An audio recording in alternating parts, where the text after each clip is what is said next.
Shri Shyam PG महाविद्यालय के अंतर्गत ऑनलाइन क्लासों में आपका हार्दिक अभिनंदन किया जाता है। आपने पूर्व की जो हमारी जो पहली क्लास थी, उस पहली क्लास के अंतर्गत जो प्लेटो का न्याय सिद्धांत आपने पढ़ा था, वो प्लेटो का न्याय सिद्धांत और प्लेटो की जो आदर्शवादी जो धारणाएं थी, जिसके कारण प्लेटो एक महान दार्शनिक के रूप में सर्वप्रथम राजनीति को एक नई रूपरेखा प्रदान करने का कार्य कर रहे हैं। जैसे कि हम प्लेटो के इस न्याय सिद्धांत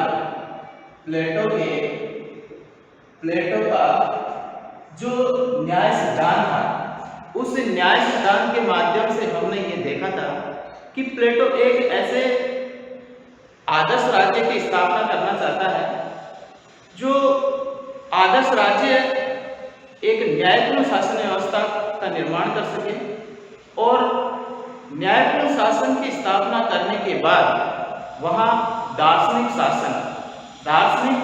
राजाओं के द्वारा शासन किया जा सके। इस प्रकार जो प्लेटो के जीवन के अंतर्गत जो सबसे बड़ा जो संकल्प था कि वो अपने गुरु शुक्रात के आदर्शों को मतलब सद्गुण से जो प्रभावित होकर के वो क्या करना चाहता है, वो एक ऐसी शासन व्यवस्था का निर्माण करना चाहता है जिसमें प्रत्येक व्यक्ति की आवश्यकताओं की पूर्ति की जा सके। यहाँ हमने पूर्व के अंतर्गत जो प्लेटो की न्याय व्यवस्था पढ़ी, पूर्व के अंतर्गत हमने पहले चैप्टर के अंतर्गत हमने प्लेटो की न्याय व्यवस्था पढ़ी और उस न्याय व्यवस्था के अंतर्गत सभी व्यक्तियों को अपनी योग्यता और क्षमता के अनुसार क्या करना, अवसर प्रदान करना और ऐसे लोगों का जो समूह है जो सामाजिक न्याय की स्थापना करना चाह रहा है और इस न्याय की स्थापना के माध्यम से वो एक ऐसी आधारशिला तैयार करना चाहता है जिससे वो सुकरात के उद्देश्यों को पूरी तरह से क्या कर सके, सफल कर सके। देखिए, आज हम प्लेटो की शिक्षा सिद्धांत के बारे में पढ़ रहे हैं। प्लेटो का शिक्षा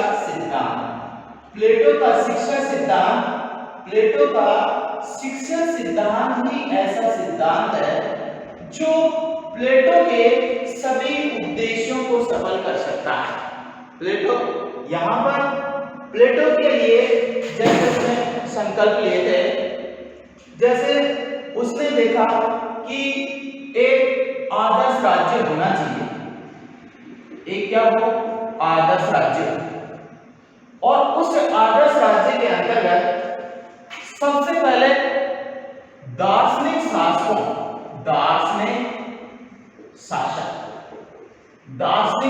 का क्या किया जाए, निर्माण। तो दार्शनिक शासक के निर्माण के लिए दार्शनिक शासक कैसे बनेंगे और आदर्श राज्य में न्याय की स्थापना के लिए उसने कौन सी पृष्ठभूमि तैयार की है। इसके साथ जैसे दार्शनिक राजा है, उसकी जो न्याय व्यवस्था है, न्याय सिद्धांत, ये न्याय सिद्धांत में क्या कर रहा है कि वे इस आदर्श राज्य की परिस्थितियां निर्मित करने के लिए प्लेटो ने एक आदर्शवादी जो योजना तैयार की है, उस आदर्शवादी योजना का जो आधार है वो शिक्षा सिद्धांत है और इस शिक्षा सिद्धांत के माध्यम से ही वो अपने सभी प्रकार के उद्देश्यों को सफल करना चाहता है। इसलिए प्लेटो की जो न्याय सिद्धांत और जो शिक्षा सिद्धांत है वो एक दूसरे का आधार है, क्योंकि न्याय सिद्धांत का जो निर्माण हो रहा है वो शिक्षा सिद्धांत के माध्यम से ही, शिक्षा की जो उसकी योजना है उस शिक्षा की योजना के माध्यम से ही तैयार की जाती है। तो हम सबसे पहले ये देखते हैं कि प्लेटो की जो शिक्षा योजना थी उसका जो उद्देश्य है वो उद्देश्य क्या है? प्लेटो का जो उद्देश्य है, प्लेटो का जो क्या है उद्देश्य है कि एक राज्य के लिए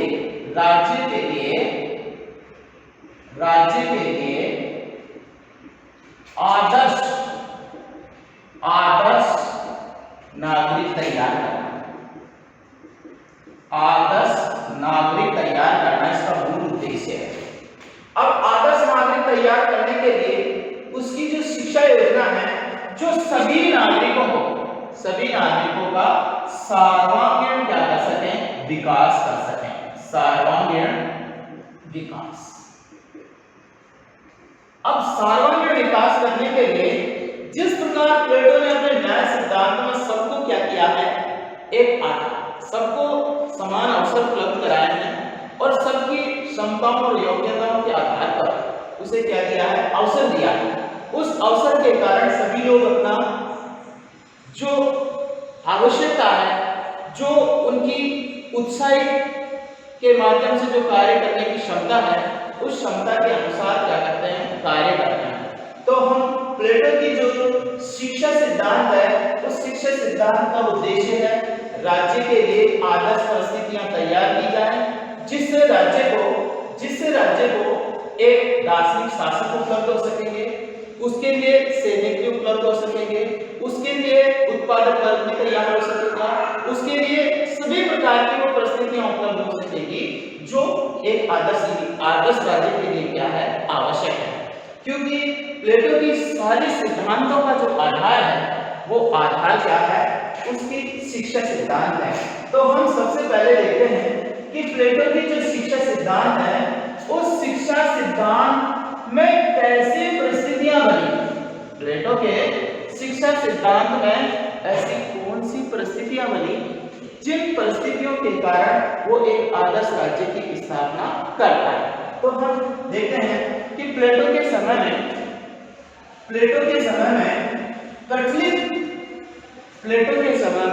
प्रचलित शिक्षा सिद्धांत, देखिए प्लेटो के समय के अंतर्गत यूनान के अंतर्गत दो राज्य हैं, एक एथेंस और दूसरा है स्पार्टा। हम प्लेटो के समय में संचालित होने वाली शिक्षा व्यवस्थाओं का अध्ययन कर रहे हैं। एथेंस के अंतर्गत जो शिक्षा दी जाती थी, वो परिवार द्वारा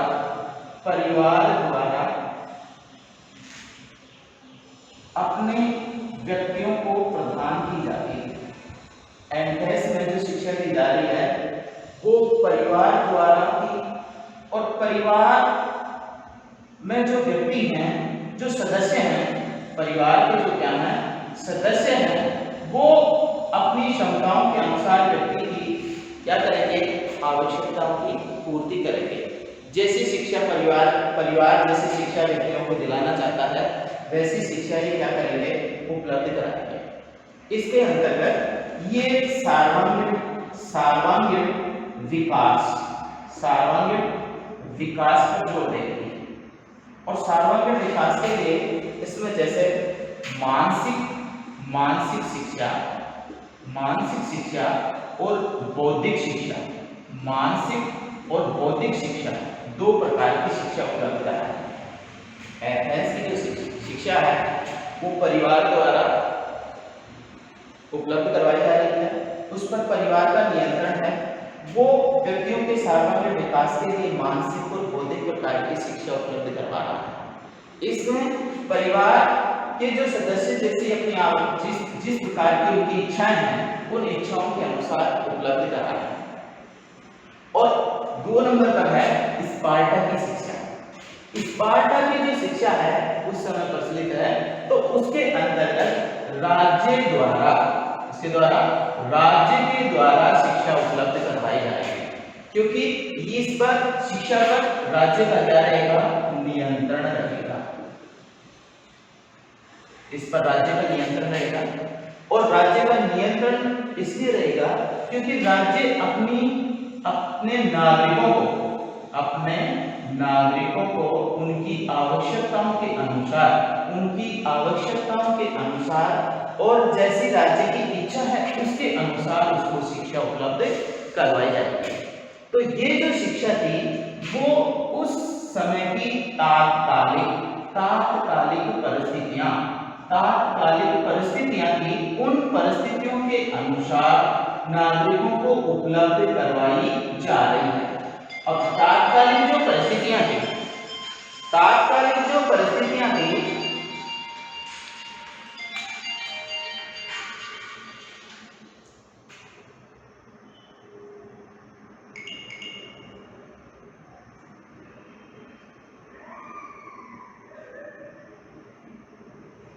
अब तात्कालिक जो परिस्थितियां थी वो तात्कालिक परिस्थितियां इस स्पार्टा के अंतर्गत विद्रोह की स्थितियां थी। कौन सी स्थितियां थी? विद्रोह की। कि यहाँ पर कुछ समय के लिए दूसरे जो पड़ोसी राज्य थे वो असुरक्षा का माहौल कर रहे हैं और असुरक्षा के माहौल पैदा करने के कारण यहाँ राज्य का जो स्थितियां हैं वो पूरी तरह से क्या है, एक भय का सा वातावरण बना हुआ है। विद्रोह के कारण भय का सा वातावरण बना हुआ है और इस भय के वातावरण के कारण राज्य अपने नागरिकों को यहाँ मानसिक और बौद्धिक के साथ इनको सैनिक प्रशिक्षण भी उपलब्ध कराता है। इनको क्या करता है? सैनिक प्रशिक्षण उपलब्ध भी कराता है।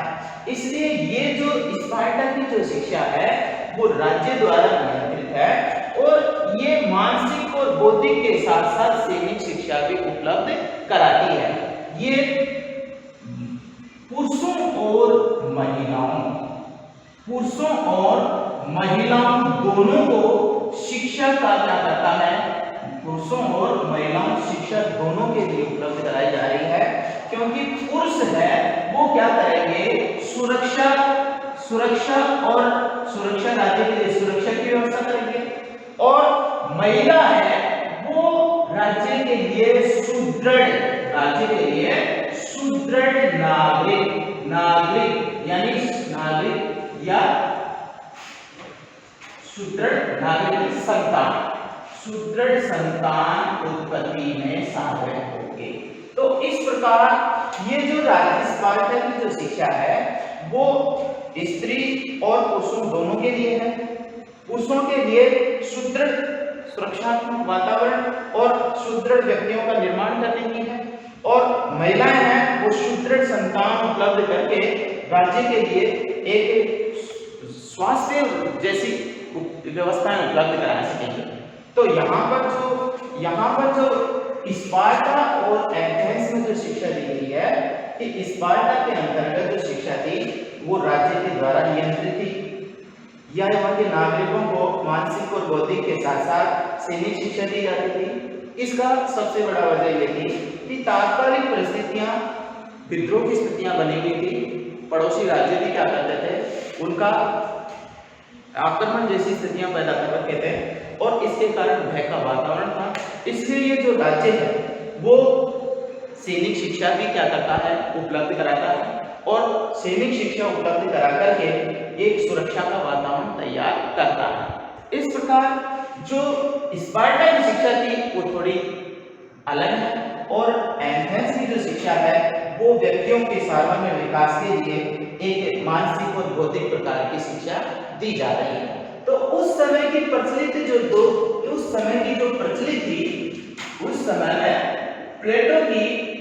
उस समय में प्लेटो की जो प्रचलित जो शिक्षा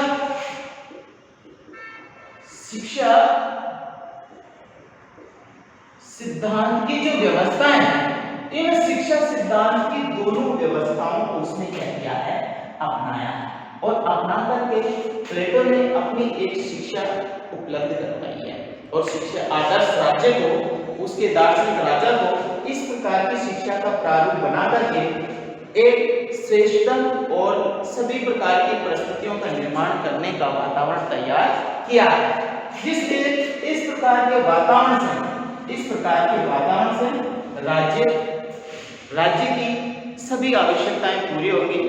उसके लिए आदर्श राज्य के निर्माण के लिए दार्शनिक राजा भी बन सकेंगे, उत्पादक वर्ग भी होगा और सैनिक वर्ग भी तैयार होगा, व्यक्तिगत विकास भी होगा और सामाजिक विकास भी होगा, जिससे सभी व्यक्तियों की क्या की जा सकेगी, एक आदर्श दशाएं उपलब्ध कराई जा सकेगी।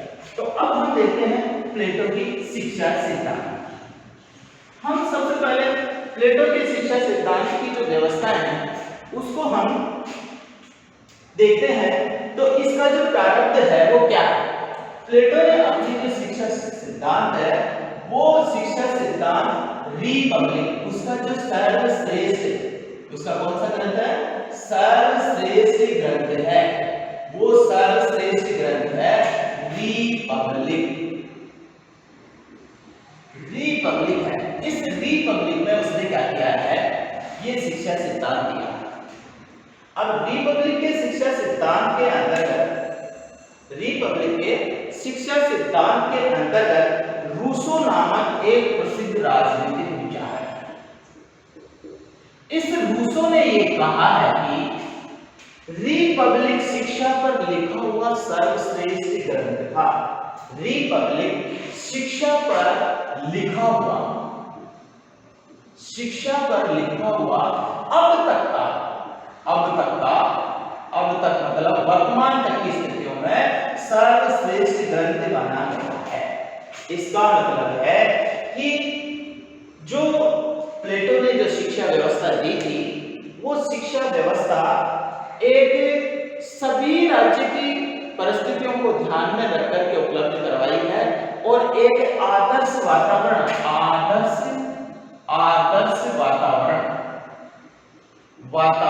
तैयार करने में सहायता उपलब्ध कराता है। इस आदर्श व्यवस्था के अंतर्गत आदर्श राज्य होगा। अब आदर्श राज्य के लिए क्या क्या चाहिए? सबसे पहले देखिए, उसने न्याय की व्यवस्था की है और इस न्याय सिद्धांत में जैसे उसने 3 वर्ग बताए थे। 1 नंबर पर उसने दार्शनिक शासकों का निर्माण करने की बात कही, दार्शनिक शासक।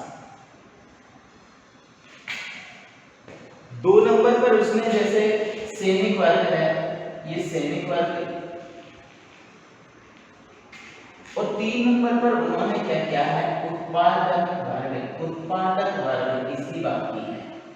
तो ये शिक्षा से उपलब्ध शिक्षा के कारण ही इस प्रकार से ये वातावरण तैयार होगा जिससे न्याय की परिस्थितियां बनेगी। अब आदर्श राज्य में सबको अपना अलग अलग क्या बांट दिया गया है? कार्य बांट दिया गया है।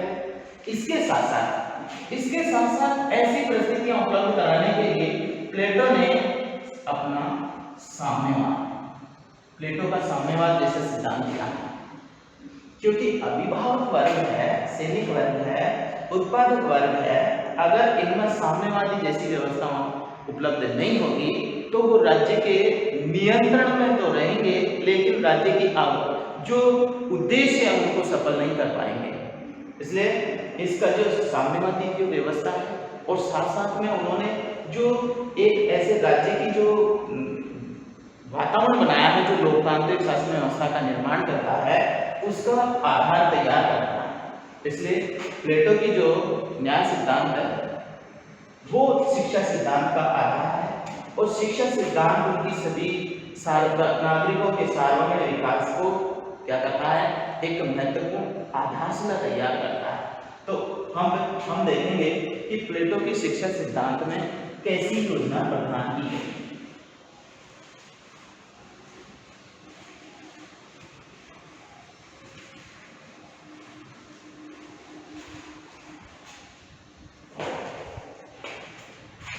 प्लेटो की शिक्षा सिद्धांत है, इस शिक्षा सिद्धांत को हम 2 भागों में बांटते हैं।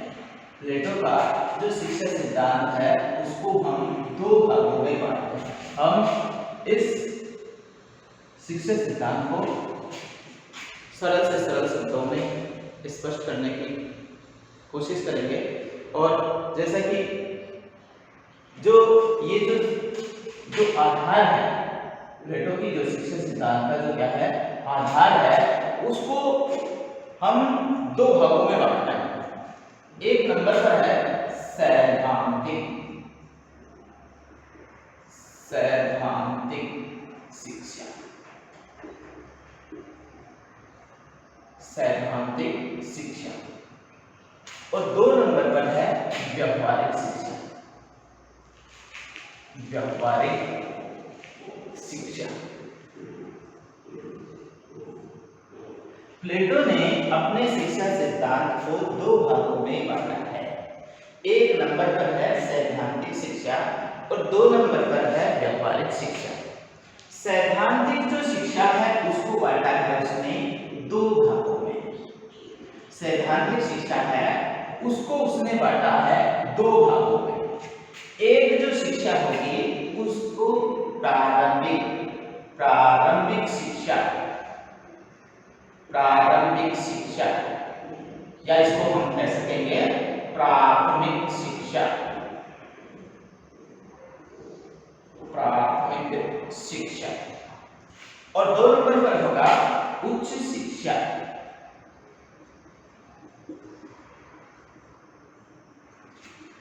प्लेटो ने अपनी जो प्रारंभिक और प्राथमिक शिक्षा बताई है वो 6 से लेकर 20 वर्ष तक बताई है। प्लेटो ने जो अपने जो दोनों जो आधार तैयार किया शिक्षा का, उनमें दोनों का मिश्रण एथेंस व स्पार्टा, इन दोनों की शिक्षा को क्या किया गया है समायोजित किया है। और दोनों की शिक्षा को समायोजित करके प्लेटो ने अपना शिक्षा सिद्धांत दिया।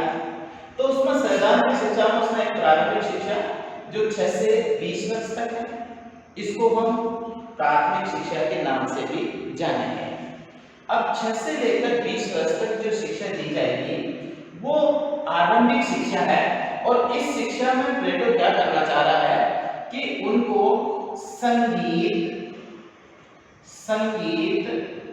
एवं व्यायाम की शिक्षा देता है। संगीत और व्यायाम की शिक्षा देता है।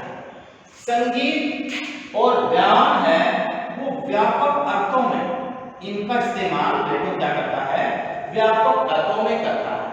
संगीत का संबंध किससे लिया गया है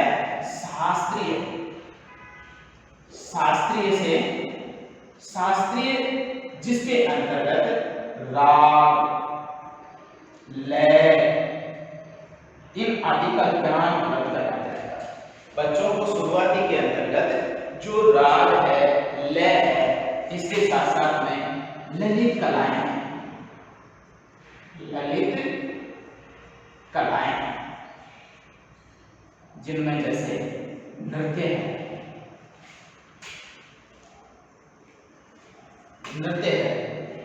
और शास्त्रीय जो ललित कलाएं और शास्त्रीय हैं उनके अंतर्गत जैसे जो बांसुरी वादन है, तबला वादन है, इसके अलावा जो अनेक प्रकार के जो परंपरागत रूप से जो अपनाए गए जो साधन हैं जिनके माध्यम से बच्चे को ज्यादा से ज्यादा मानसिक सुदृढ़ता मिलती है।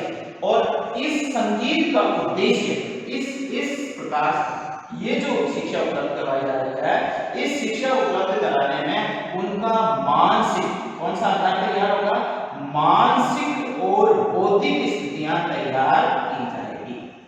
प्लेटो का जो उद्देश्य है वो प्रारंभिक शिक्षा में उनको 6 से 20 वर्ष की अवस्था तक उपलब्ध करवा रहा है, जिसमें प्राथमिक शिक्षा में संगीत और व्यायाम की शिक्षा दी जाएगी। और संगीत और व्यायाम की शिक्षा के अंतर्गत शास्त्रीय ललित कलाएं का ज्ञान दिया जाएगा। इनके माध्यम से जो विद्यार्थी हैं उनका मानसिक और बौद्धिक विकास किया जाएगा, क्योंकि संगीत शिक्षा का सबसे बड़ा माध्यम है।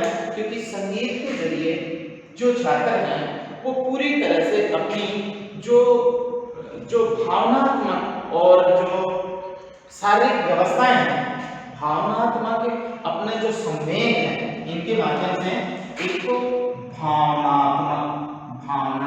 और संवेग, इनका ज्ञान किया जाएगा। भावना और संवेग के अंतर्गत, उनके अंतर्गत जो संवेग पैदा होंगे वो उत्साहित है, जैसे उत्साह है, आत्म नियंत्रण है। इसके साथ साथ उनके अंतर्गत जो वात्सल्य है, आनंद का भाव, इन आदि को क्या किया जाएगा, उनसे मानसिक और बौद्धिक स्थितियां उनकी मजबूत की जाएगी। तो ये जो संगीत है, उस संगीत के माध्यम से जो बच्चे हैं उनके मानसिक और बौद्धिक स्वास्थ्य को मजबूत किया जाएगा। और दूसरा है व्यायाम के माध्यम से क्या किया जाएगा, व्यायाम के माध्यम से उनकी शारीरिक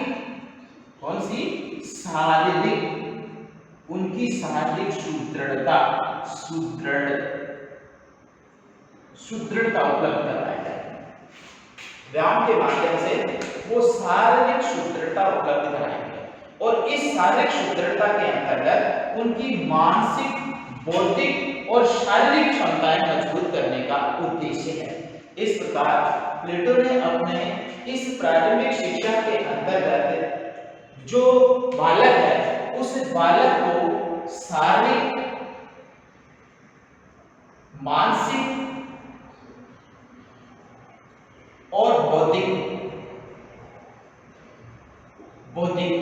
इस प्रकार की जो मजबूती है वो प्रदान की जा रही है। और इसके साथ साथ के अंतर्गत जो प्राथमिक शिक्षा होगी वो 6 से लेकर 18 साल तक इनको उपलब्ध करवाई जाएगी। 2 वर्षों के बाद इन 2 वर्ष जो 18 और 6 से 18 तक इनको संगीत और व्यायाम है, और जो 2 वर्ष हैं 19 और 20, उस 19 और 20 के अंतर्गत इसके साथ साथ उनको सैनिक प्रशिक्षण प्रदान किया जाएगा। इस प्रकार जो प्लेटो का जो उद्देश्य है कि जो राज्य के लिए जो श्रेष्ठ नागरिक तैयार हो, वो शारीरिक दृष्टि से, मानसिक दृष्टि से, बौद्धिक दृष्टि से इनसे स्वस्थ हो, और एक राज्य के लिए जब श्रेष्ठ नागरिक होंगे तो श्रेष्ठ राज्य का भी निर्माण हो सकेगा। तो इस प्रकार का जो प्रारंभिक शिक्षा है वो आधार तैयार किया गया है। उसके बाद में ये जो प्रारंभिक शिक्षा है वो सभी के लिए अनिवार्य है। ये जो प्रारंभिक शिक्षा है वो सभी नागरिकों के लिए होगी। ये जो शिक्षा है प्रारंभिक शिक्षा वो सभी नागरिकों के लिए होगी। अब उसके बाद में क्या किया जाएगा कि उसके बाद में एक परीक्षा बौद्धिक और क्रियात्मक परीक्षा करवाई जाएगी। राज्य के द्वारा एक बौद्धिक और क्रियात्मक परीक्षा करवाई जाएगी, जिसके अंतर्गत जो छात्र क्या होंगे, उत्तीर्ण होंगे, वो उत्तीर्ण होने वाले छात्र ही उच्च शिक्षा के हकदार बनेंगे। और ये शिक्षा उनकी कितने वर्ष की, 10 वर्ष की होगी। 20 और 10 वर्ष की ये शिक्षा होगी। इस प्रकार ये जो शिक्षा होगी वो 30 वर्ष की अवस्था तक प्राप्त की जाएगी। और इसके अंतर्गत जो उत्तीर्ण छात्र हैं वो तो क्या करेंगे, उच्च शिक्षा प्राप्त करने के लिए जाएंगे। और अनुत्तीर्ण छात्र हैं, जो छात्र क्या हो गए हैं, अनुत्तीर्ण हो गए हैं, वे छात्र यहाँ पर क्या करेंगे, एक उत्पादक वर्ग। यहाँ पर प्लेटो के न्याय सिद्धांत के अंदर 2 वर्ग बताए थे। एक वर्ग था कौन सा, उत्पादक वर्ग, और दूसरा वर्ग था सैनिक वर्ग। इसलिए प्लेटो के अनुसार ये दो वर्ग हैं यहाँ तैयार हो चुके हैं। उत्पादक वर्ग है वो भी मानसिक, बौद्धिक और शारीरिक रूप से सुदृढ़ होगा, और जो ज्यादा सैनिक प्रशिक्षण 2 साल बाद में प्राप्त होगा वो प्रत्येक नागरिक को सैनिक जैसी शिक्षा उपलब्ध करवाई जाएगी। तो यहाँ पर अनुत्तीर्ण जो छात्र हैं वो इसमें होंगे और उत्तीर्ण छात्र उच्च शिक्षा प्राप्त करेंगे। ये जो परीक्षा करवाई जाएगी वो किसी भी प्रकार से वो वंश के आधार पर या किसी भी प्रकार से वंश, क्षेत्र आदि के आधार पर कोई भेदभाव नहीं होगा। इनमें किसी प्रकार का कोई भी भेदभाव नहीं होगा और ये परीक्षा पूरी तरह से निष्पक्ष परीक्षा होगी। ये परीक्षा होगी जो कैसी परीक्षा होगी?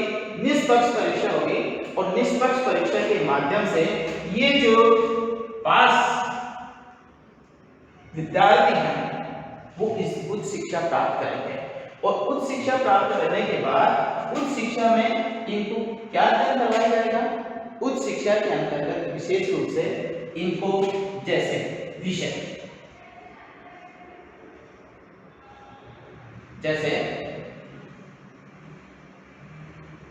समाजशास्त्र,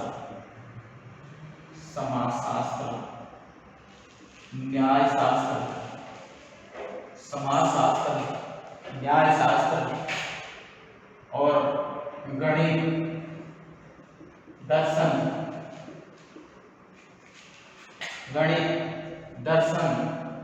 आदि का क्या किया जाएगा? आदि का इनको ज्ञान करवाया जाएगा। इस प्रकार उच्च शिक्षा के अंतर्गत जो प्रतिभाशाली ये जो शिक्षा है वो प्रतिभाशाली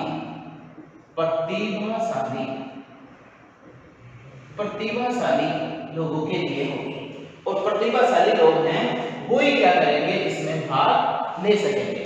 अब प्रतिभाशाली लोग होंगे तो इसके अंतर्गत जो होंगे और 30 वर्ष तक अध्ययन करवाया जाएगा, और इनको विशेष प्रशिक्षण तैयार करवाया जाएगा, और विशेष परीक्षण करने के बाद फिर 30 वर्ष के बाद में एक यही परीक्षा आयोजित करवाई जाएगी जैसे पहले करवाई जाएगी। इस परीक्षा में जो पास होने वाले हैं उनको विशेष शिक्षा, ध्यान देना, इनको क्या की जाएगी? विशेष शिक्षा दी जाएगी 5 वर्ष की। तीसरा स्टेप है वो क्या है? विशेष शिक्षा, और ये विशेष शिक्षा है वो कितने वर्ष की उपलब्ध होगी? 5 वर्ष की। अतः शिक्षा का जो कुल शिक्षा है वो कितने वर्ष की हुई? 35 वर्ष की शिक्षा होगी। इस 35 वर्ष की शिक्षा के अंतर्गत उसे विशेष रूप से गणित, तर्क, धर्म, न्याय इनसे संबंधित शिक्षा उपलब्ध करवाई जाए। अब जो अनुत्तीर्ण है वो तो क्या बन जाएंगे? साधारण अधिकारी। ये साधारण अधिकारी वो होंगे जो परीक्षा में क्या हो जाएंगे? असफल हो जाएंगे। अब ये इनको भी अपना योग्यता के अनुसार कार्य मिल गया है। प्रतिभाशाली जो यहाँ तक आए हैं उन्होंने भी अपना जो आगे विशेष प्रतिभाशाली हैं वो आगे की विशेष शिक्षा में भाग ले रहे हैं, और बाकी के जो लोग हैं वो किस में आ रहे हैं? वो साधारण अधिकारी का तैयारी पूरा कर रहे हैं। इसके साथ साथ में ये शिक्षा यानी पूरी नहीं हो जाती है। प्लेटो की जो शिक्षा है वो एक लंबी शिक्षा चल रही है, और इस शिक्षा के लिए वो क्या कर रहा है? विशेष रूप से एक परिपक्वता का वातावरण तैयार कर रहा है, और जो एक राज्य की जो आवश्यकताएं हैं उस आवश्यकताओं को वो पूरा क्या कर रहा है? आगे बढ़ावा दे रहा है। तो इसके साथ साथ में इसकी जो शिक्षा है 35 वर्ष तक जो शिक्षा है वो सैद्धांतिक शिक्षा का वातावरण तैयार कर रही है। 35 वर्ष तक की जो शिक्षा है वो एक प्रकार से सैद्धांतिक शिक्षा दे रही है, और वो सैद्धांतिक शिक्षा राज्य के द्वारा आधारित पाठ्यक्रम, राज्य के द्वारा आधारित पाठ्यक्रम के निर्धारण से किया जा सकेगा। ध्यान देना। और विशेष रूप से ये जो स्क्रीनशॉट है आप ले सकते हैं और इसमें जो भी समस्या है उस समस्या को आप अच्छी तरह से दूर कर सकते हैं। तो यहाँ पर जो पाठ्यक्रम है वो राज्य के द्वारा नियंत्रित है। ये जो शिक्षा है वो शिक्षा पहले सैद्धांतिक शिक्षा है। पहली वाली जो शिक्षा है वो प्रारंभिक या प्राथमिक शिक्षा है। दूसरी वाली जो शिक्षा है वो उच्च शिक्षा है और तीसरी जो शिक्षा है वो विशेष शिक्षा है। पहली वाली जो शिक्षा है वो 6 से लेकर 20 वर्ष तक है, जिसमें 2 वर्ष सैनिक प्रशिक्षण है और बाकी की जो प्रशिक्षण है वो संगीत और व्यायाम का शिक्षण है। संगीत और व्यायाम का प्रशिक्षण है जो शारीरिक, मानसिक और बौद्धिक विकास को बढ़ावा देगी। और इस प्रकार 2 वर्ष सैनिक प्रशिक्षण उपलब्ध कराना है। इसमें रहने वाले लोग हैं उत्पादक और सैनिक वर्ग में। और इस प्रकार ये जो उच्च शिक्षा है वो प्रतिभाशालियों के लिए है। और विशेष शिक्षा यहाँ पर दी जा रही है, वो जो पास होंगे वो आगे क्या करेंगे, व्यवहारिक शिक्षा के अंतर्गत शामिल होंगे। जो आगे जो क्या होंगे, जो विशेष शिक्षा में अध्ययन करेंगे वो आगे की शिक्षा में शामिल होंगे। तो इस प्रकार सैद्धांतिक शिक्षा है। और ये सैद्धांतिक शिक्षा प्लेटो ने अपनी शिक्षा योजना के अंतर्गत जो नागरिकों को पूरी तरह से समय और परिस्थितियों के अनुसार जो प्रत्येक व्यक्ति की आवश्यकता है उस आवश्यकता को पूरा करने का कार्य करती है। तो अब हम ये देखते हैं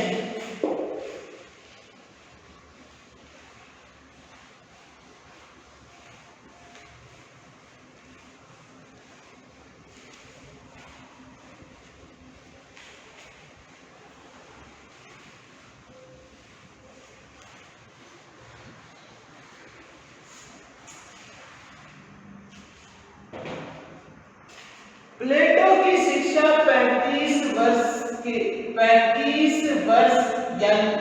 की विशेष शिक्षा प्राप्त करने के बाद ही समाप्त नहीं हो जाती। प्लेटो की जो शिक्षा है वो पूरी 35 वर्ष पूरी होने के बाद ही पूरी नहीं हो जाती। उसकी शिक्षा आगे चलने एक सतत और उन्नत गति से चलने वाली शिक्षा है। इसलिए प्लेटो क्या कह रहा है कि इस जो विशेष शिक्षा में जो पास होंगे वो क्या होंगे, विशेष शिक्षा में जो पास होंगे उन शिक्षा को व्यवहारिक शिक्षा यानी 15 वर्ष का व्यवहारिक ज्ञान दिया जाएगा। आज तक जो भी शिक्षा दी है वो शिक्षा सैद्धांतिक पाठ्यक्रमों पर आधारित थी। वो शिक्षा वो अनुभव की शिक्षा नहीं थी। वो शिक्षा उनको केवल एक जो प्रैक्टिकली शिक्षा थी वो नहीं थी। इसलिए प्लेटो ये कहता है कि 15 वर्ष तक जीवन की विशेष परिस्थितियों में रहकर, ध्यान देना, जीवन की विशेष परिस्थितियों में रहकर व्यक्ति क्या करेगा, अपने आप पर उसके जीवन पर आने वाले अनेक प्रकार के जो दुख हैं, अनेक प्रकार की जो समस्या हैं, चुनौतियां हैं, उनके माध्यम से सीखेगा। ये अब तक जो ये है प्रशिक्षण है वो पुस्तकीय ज्ञान था और अब जो व्यक्ति है वो क्या करेगा, उसके जीवन में आने वाले अनुभव, जीवन की विशेष परिस्थितियां, मतलब उनके जीवन में होने वाले जो क्या है अनुभव है, उन अनुभवों के माध्यम से सीखेगा। तो दुख हैं, समस्या हैं, चुनौतियां हैं, उसके जीवन में जो आनंद के क्या है क्षण होंगे, जिसको उसे विशेष प्रकार का क्या होगा, सुख की अनुभूति होगी। तो इस सबसे क्या करेगा, विकट परिस्थितियों में, अच्छी परिस्थितियों में, सारी परिस्थितियों में वो क्या करेगा, सीख सकेगा। और जो 15 वर्ष की शिक्षा में पूरी तरह निपुण होगा और उसके बाद में उसकी कुल आयु क्या हो जाएगी, 50 वर्ष हो जाएगी। कितने वर्ष हो जाएगी, 50 वर्ष हो जाएगी।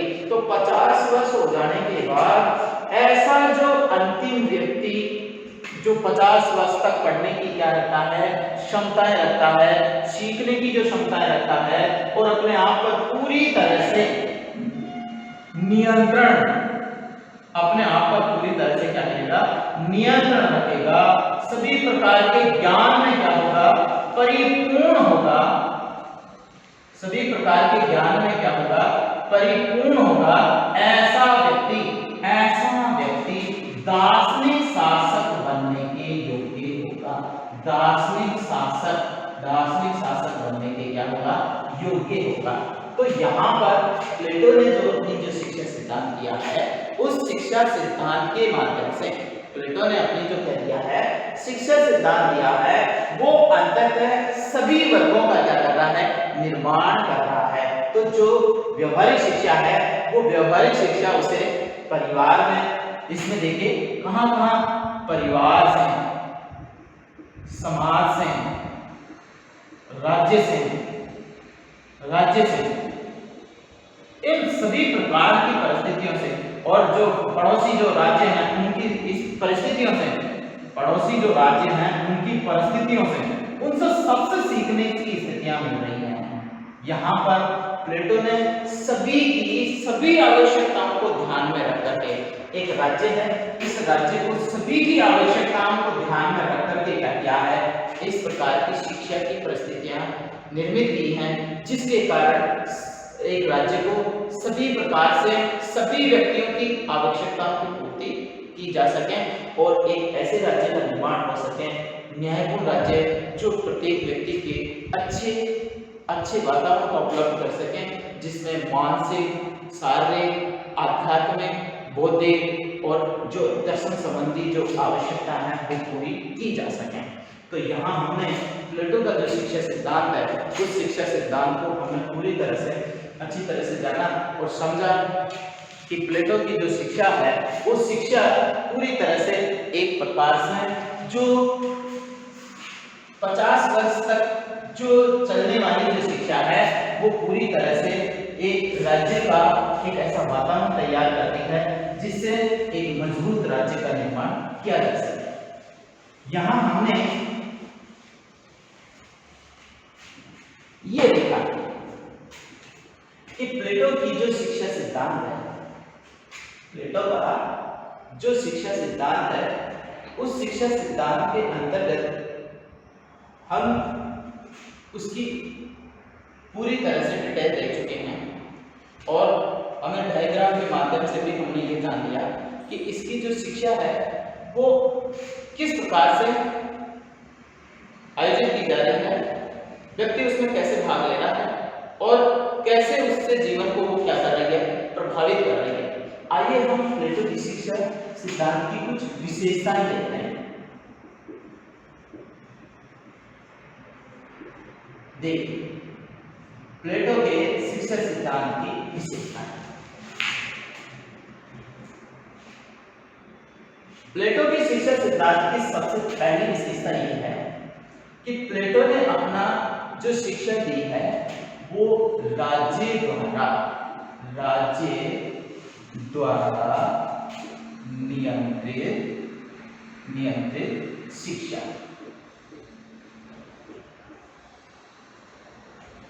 प्लेटो ने जो शिक्षा सिद्धांत दिया है वो राज्य द्वारा नियंत्रित शिक्षा है, उस पर राज्य का नियंत्रण है और राज्य पूरी तरह से क्या कर रहा है, व्यक्ति को ऐसी परिस्थितियां उपलब्ध करा रहा है, ऐसा वातावरण दे रहा है जिससे व्यक्ति उसमें भाग लेकर के व्यक्ति अपना और राज्य दोनों का एक मजबूत आधार तैयार कर रहा है। 2 नंबर पर हम देखें कि ये जो राज्य है, शिक्षा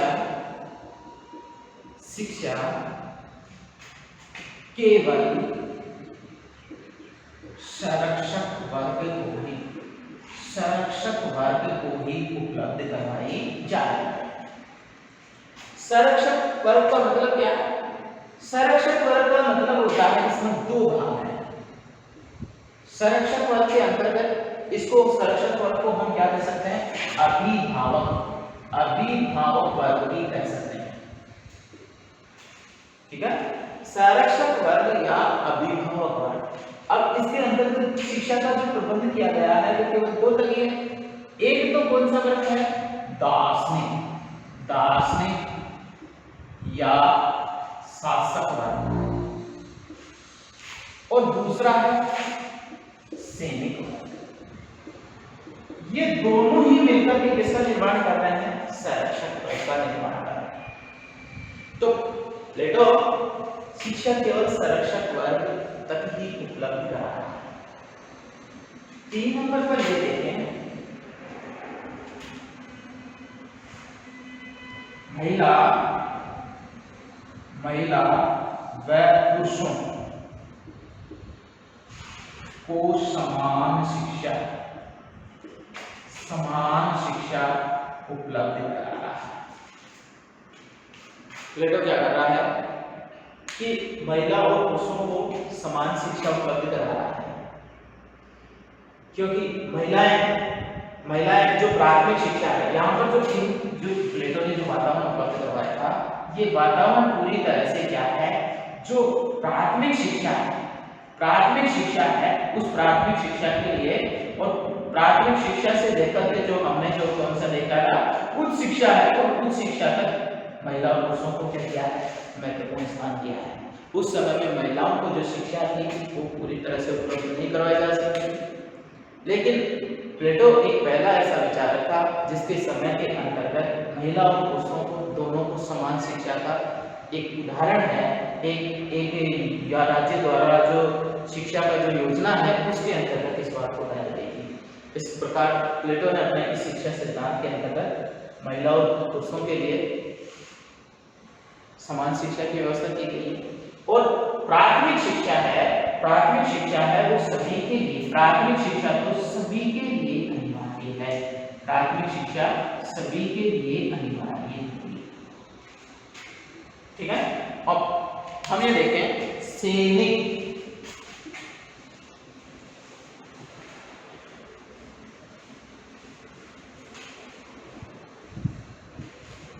व्यक्ति के सर्वांगीण विकास पर आधारित, व्यक्ति के सर्वांगीण विकास पर आधारित शिक्षा।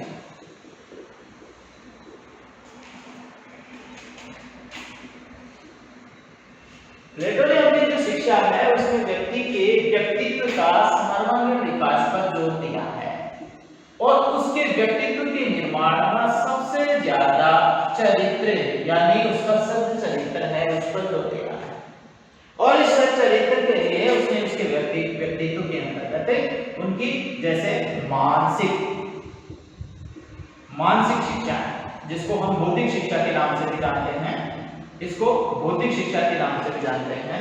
2 नंबर पर शारीरिक और आध्यात्मिक शिक्षा भी दी जा रही है। मानसिक और बौद्धिक शिक्षा हो गई, शारीरिक और आध्यात्मिक शिक्षा हो गई। इसके साथ साथ के अंतर्गत उसको केवल जैसे व्यवहारिक ज्ञान है, इसके आधार पर उन्होंने सबसे ज्यादा जो महत्व दिया, तो उसने सबसे ज्यादा किस पर जोर दिया गया है, गणित पर। आपको बताया कि प्लेटो ने जो अपनी संस्थान अकादमिक नामक संस्था खोली थी, प्लेटो ने अपनी जो संस्था खोली थी उस संस्था का नाम क्या था, अकादमी। और उस अकादमी के प्रवेश द्वार पर, प्रवेश द्वार पर ये लिखा हुआ था कि गणित से अपरिचित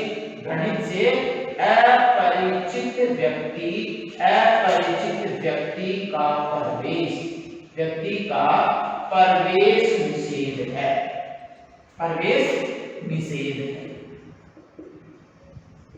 गणित से अपरिचित व्यक्ति का प्रवेश निषेध है, ऐसा अकादमी के प्रवेश द्वार पर लिखा था। इसका मतलब उसकी शिक्षा के अंतर्गत सबसे ज्यादा जो जोर दिया गया था वो गणित में दिया गया था, और गणित का इसलिए दिया गया था कि गणित में सबसे ज्यादा तर्क है और ये मौलिकता और विज्ञान सम्मत है। इस आधार पर इन्होंने इसको ज्यादा से ज्यादा क्या किया है, महत्व दिया है।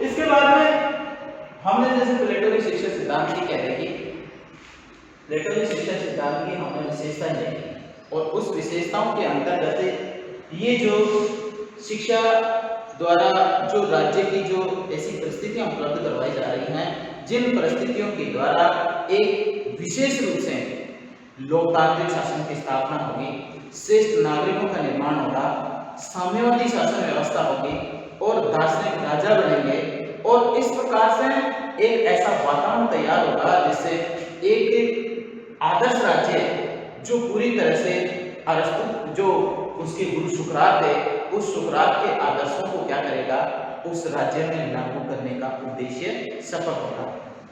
तो सभी छात्र जो प्लेटो का जो शिक्षा सिद्धांत हम देख रहे थे, उस शिक्षा सिद्धांत से आपको बहुत अच्छी तरह से समझ में आया होगा।